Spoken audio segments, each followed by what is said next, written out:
Welcome back friends. हमारे प्रश्नों के जवाब की सीरीज़ में आपका स्वागत है दोस्तों। तो कल का एक इम्पोर्टेंट सवाल मुझे लगा कि सभी प्रजापति का कि बेड रूटिंग क्या है दोस्तों और वो कैसे करते हैं। तो इसके लिए हमने ऐसे ही हमारे सैंड एरिया में ये प्लांट ग्रो हुआ था, ये लांटाना का है, उसको मैंने निकाला है दोस्तों। तो बेड रूटिंग क्या होता है, इससे पहले भी समझना ज़रूरी है कि बोनसाई ट्रेनिंग क्या है दोस्तों। हम बोनसाई यानी प्लांट के साथ करते क्या हैं। तो प्लांट के साथ हम ये करते हैं कि प्लांट जब नेचर में होता है तो उसमें रूट्स बहुत ही बड़ी बड़ी होती है। क्यों? क्योंकि उसको ज़्यादा पानी नहीं मिलता और उसको पानी ढूंढने के लिए ज़मीन के बहुत अंदर तक जाना पड़ता है, तो वो बड़ा मोटा भी हो जाता है तब। और हमें जब हम बोनसाई ट्रेनिंग करते हैं तो हमें पॉट में ही रखना है और पानी हम ऊपर से देते हैं। तो हमें ऐसे बड़े रूट्स का कोई मतलब नहीं रह जाता कि वो पानी ढूंढने आगे जाए, क्योंकि वो केवल पानी लेते हैं। और हमें चाहिए फीडर रूट, यानी जो खुराक ढूंढते हैं वो लोग, जो छोटे छोटे रूट्स है। तो पानी ढूंढने वाले ऐसे जो रूट है लंबे लंबे, ऐसे को हमें काट लेना है। वो शायद टैप रूट कहलाते हैं। तो हमें चाहिए फाइबर रूट। तो ऐसी जगह से हमें इस बड़े रूट्स को काट देना है जहाँ ऐसी छोटी रूट ग्रो होनी शुरू हो गई हो। तो ये बड़ी थोड़ी छोटी रूट है, तो उसके बाद हमका ये ऑफ कर देना है। तो कभी कभी बेड रूटिंग ऐसे प्लांट का भी किया जाता है कि पहले हम प्लांट को हेल्दी करने के लिए ग्राउंड में रखते हैं, बाद में उसको निकाल देते हैं, तब इस तरह की रूट बन जाती है। तो यहाँ कुछ रूट है, तो उसके बाद हमें ऐसी रूट को निकाल देना है। तो ऐसी सभी बड़ी रूट्स को निकालना है जो पानी लेने के लिए जाती है, क्योंकि हमें केवल फीडर रूट चाहिए होती है जो खुराक लेती हो। तो इस तरह से मेन रूट को भी हमें निकालना है। इस मेन रूट को भी हमें निकाल देना है।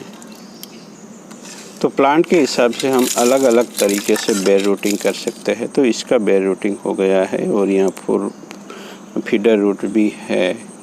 तो अगर फाइकस है तो आप इस तरह से ज़्यादा रूट निकाल सकते हैं। अगर कोई नर्सरी से लाया हुआ प्लांट हो तो हम उसको कुछ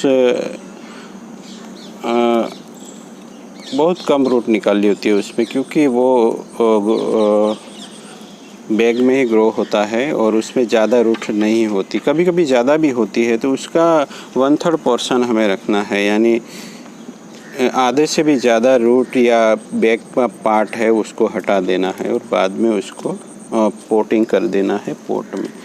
तो इस प्लांट को भी हम लगा देंगे पॉट में और उसको अच्छे से अटैच करना ज़रूरी होता है, जिससे वो एक बार फिक्स हो जाए। और इस अगर फाइकस है तो आप उसमें एंटी फंगस लगा सकते हैं, नहीं तो इस तरह से भी लगा सकते हैं। और बाद में हमें रूट्स को अरेंज कर देना होता है और नया सोइल मिक्स दे देना होता है, तो प्लांट सर्वाइव हो जाता है। तो प्लांट को फीडर रूट मिल गई है, पानी हम ऊपर से दे देते हैं, तो प्लांट में कोई दिक्कत नहीं आती। और प्लांट को हम कितना रखें, तो प्लांट कैसा है उसी पे डिपेंड करता है। अगर हाइट ज़्यादा है और ये ब्रिटल है, उसको स्टाइल भी नहीं कर सकते, तो मैं उसको यहाँ से कहीं 2-3 इंच रख के कट कर देता हूँ। तो बरगद है तो उसको ज़्यादा कट नहीं कर सकते। तो बेड रूटिंग मेरे ख्याल से समझ में आ गया होगा। जो प्लांट हमने ग्राउंड ट्रेनिंग के लिए रखा है उसको जब ग्राउंड से निकालते हैं तब इस तरह का काम हम कर सकते हैं। तो अभी कोई आपने प्लांट अगर ख़रीद ही लिया है तो उसको प्लास्टिक बैग में संभालना मुश्किल है, क्योंकि उसको यहाँ बहुत ही डिहाइड्रेट हो जाता है। अगर पानी भी देते हैं तो वो सीधा ड्रेनेज होल जो बने होते हैं उसमें से निकल जाता है। तो उसके लिए उसको किसी वाटर पॉट में या किसी में रखना पड़ता है दोस्तों। और यहाँ तो कोई डिसीज़ भी लग चुका है, स्टिक इंसेक्ट, तो उसको तो हाथों से निकाल देना होगा हमें। मैंने भी अभी देखा है। बात करते हैं बेड रूटिंग का, उसका भी बेड रूटिंग होता है। तो कैसे करते हैं, तो उसको शायद बैग ना निकालना तो भी चलेगा। ये फ्लावरिंग प्लांट है, ये डोरमेसी में नहीं जाएगा, फ्लावरिंग ही करता है, तो उसका थोड़ा ग्रोथ पैटर्न में ज़्यादा चेंज नहीं होगा। उसके रूट ना भी निकले तो भी कोई फ़र्क नहीं पड़ता, क्योंकि ये फ्लावरिंग प्लांट है। उसको कुछ 1 साल के बाद हम फिर से रिपोर्टिंग कर देंगे। तो ये है मिट्टी, इससे मिट्टी को भी ज़्यादा सेड़े ना तो भी चलता है। और चलिए, ये फ्लावरिंग पार्ट है तो सेड़ देते हैं। तो हमें नर्सरी से लाए प्लांट को हम इस तरह कुछ 50% से थोड़ा ज़्यादा सेड़ना है और रूट्स को निकाल ही देते हैं। चलिए, क्योंकि ये फ्लावरिंग प्लांट है, डोरमेसी में नहीं जाता और ये अभी फ्लावरिंग करेगा तो ये नए रूट तो प्रोड्यूस करेगा ही करेगा। तो उसको हम इस पॉट में रख देंगे, ज़्यादा सेड़ना नहीं है दोस्तों। और किसी भी चीज़ से हम सॉइल प्रेस कर देनी है, अच्छे से प्रेस करना है, कोई गैप ना रह जाए। हमारा बोनसाई सॉइल मिक्स ही लिया है। और इसमें एक ख़ास टिप्स ये है कि आप इस तरह प्लांट को ज़्यादा बड़ा ना होने दें, भले ही वो ग्रो करता रहे, उसको पिंचिंग करते ही रहे दोस्तों। फ्लावरिंग होने के बाद फिर से पिंच करें और उसको ज़्यादा बड़ा नहीं होने देना है। और उसको हमें कैनोपी डेवलप करवा देनी है, फुल ऑफ पॉट में वो कैनोपी आ जानी चाहिए। तो सब तरह से फ्लावरिंग हो जाएगी। गुलदावरी में भी ऐसा कर सकते हैं आप, जिससे पूरा प्लांट भर के फ्लावरिंग होगी। अगर और भी कोई डाउट हो तो पूछ सकते हैं। तो बड़े रूट को काटना यानी बेयर रूटिंग कहते हैं। और धीरे धीरे प्लांट को हमें फाइबर रूट पे ले जाना है। और जब फाइबर रूट पे 3-4 सालों में प्लांट जाने का वक्त लगता है फाइबर रूट के साथ, तो बाद में हम रिपोर्टिंग करते वक्त कोई भी दिक्कत नहीं आती, एक बार अगर फाइबर रूट डेवलप हो जाते हैं तो उसके लिए हमारा सॉइल मिक्स बेस्ट रहता है। तो चलिए दूसरे सवाल की ओर चलते हैं। अब संजीव कुमार जी का सवाल था कि अगर एरियल रूट रखते हैं तो प्लांट की जो स्टेम है उसकी मोटाई नहीं बढ़ती। तो सही बात है दोस्तों, ऐसा नहीं होता, क्योंकि ये बाईपास सर्जरी हो जाती है और ये जो रूट है वो सीधे फूड लेके यहाँ बाईपास करता है और तब इस ब्रांच को कोई काम नहीं बचता और वो मोटा नहीं होता। और यहाँ से देखिए, आप लोग देख ही सकते हैं, यहाँ से ये मोटा होना शुरू भी हो गया है।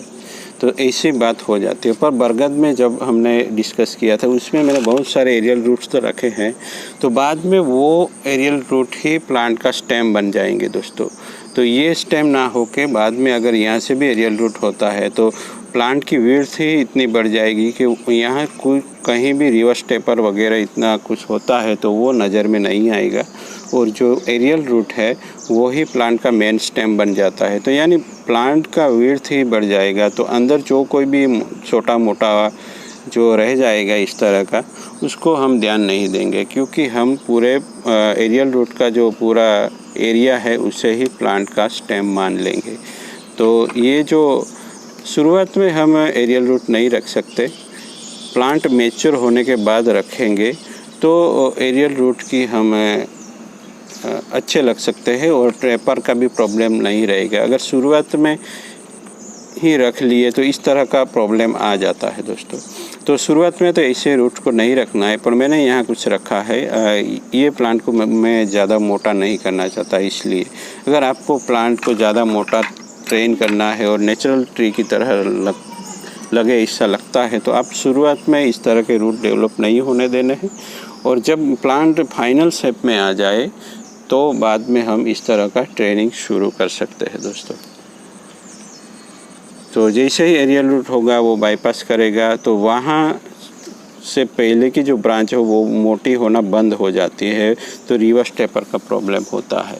बट बरगद में अगर आप उसका स्टेम जल्दी मोटा नहीं होता, तो एक ही ऑप्शन रहता है कि उसके बहुत सारे एरियल रूट ग्रो करने दिए जाए और वो पूरे जो एरियल रूट है वो सब उसका स्टेम बन जाए। और बाद में इतने सारे एरियल रूट्स निकलेंगे कि पूरा प्लांट ही ढक जाएगा दोस्तों। तो एक बरगद की तो ब्यूटी ही एरियल रूट है दोस्तों। जब तक एरियल रूट नहीं आएंगे बरगद में तो वो प्लांट बरगद नहीं कहलाया जाएगा। तो फाइकस की ब्यूटी ही एरियल रूट है। तो बाद में जाके तो हमें वो ग्रो करवानी ही है, तो पहले भले ही निकाल दे और ऐसी ही वेराइटी चूज़ करें कि जिसमें एरियल रूट ज़्यादा हो, अगर आपको उसका मज़ा लेना है तो। यानी ऐसा ही प्लांट चूज़ करें नर्सरी में भी कि जिसमें कुछ एरियल रूट ग्रो हुई हो, क्योंकि मैंने देखा है कि किसी प्लांट में एरियल रूट नहीं ग्रो होते, किसी में होते हैं। अगर आपने ध्यान दिया हो तो किसी बरगद का लाल कलर के यानी रेड कलर के फ्रूट होते हैं और किसी के ऑरेंज होते हैं, किसी के पत्ते छोटे होते हैं, किसी के ओवल होते हैं। वो आपको ऑब्जर्वेशन पे डिपेंड करता है दोस्तों। तो चलिए, मेरे ख्याल से आज का 2 सवालों का बड़ा इम्पोर्टेंट सवाल थे और उसका जवाब हमने दे दिया है मेरे ख्याल से।